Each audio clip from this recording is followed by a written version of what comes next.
As a company that does both installations and services, here are the top 3 most common quality issues we come across out in the field. Use of cheap materials by your installer. It doesn't sound like a big deal, but for example, we use stainless steel zip ties here that are typically coated. The reason for that is when you have a plastic zip tie that a lot of installers will use, heat and stress will cause those zip ties to fail and you will wind up with a bunch of hanging wires underneath your panel. Doesn't sound so horrible until the wind starts blowing and those wires may whip against the frame of the panel, causing a nick in the insulation and then winding up with a short that's going to take a lot of time and money to figure out. The same goes for the screws that are being used. If you're not using specifically coated screws for your installation, it just means that you're basically anchoring your system to a nut or a bolt that's going to rust. Over time, these things will take their toll, and if you're in a high wind area, you run that much more risk of instability in your solar panels. Issue number 2.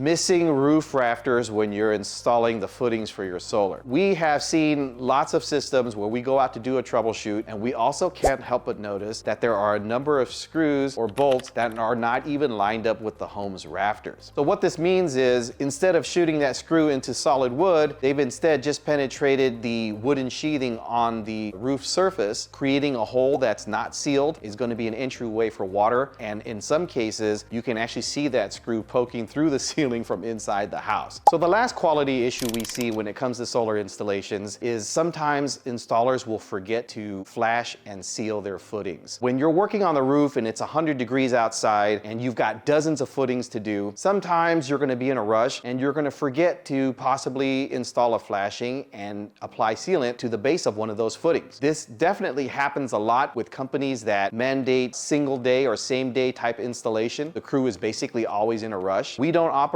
that way. We're more of a, hey, get it done in the time it takes to get it done type of crew instead. But when you're in a rush, you're going to forget some things. And one of the biggest things to forget is really making sure that you're flashing and sealing each one of those penetrations that you're doing. Anytime that we're out there, one of the quality checks that we do prior to even putting on a panel is making sure that every single one is flashed and that all of the bolts are lining up. So out of these 3 issues, the use of poor quality materials is probably going to be the most prevalent one that we run into. The other 2 actually come in very close second and third. Small little mistakes lead to larger issues later on, and that's really why we have our philosophy of making sure that everything gets done right the very first time. This is also why we don't rush our installs. So when you're working with a solar contractor, don't be afraid to ask about what types of materials they use. It's the small things that really sets installation companies apart, and those that really care and intend to be there long term use the better materials because they know that coming back to fix things is really a drain on the bottom line and nobody wins. So if you're living in Southern California and you'd like to talk to an installer that actually pays attention to these small details, feel free to check out the link below and visit us at formesolar.com to get your quote today. If you found this video helpful, hit the like button and subscribe below for more useful solar information. We'll see you in the next video.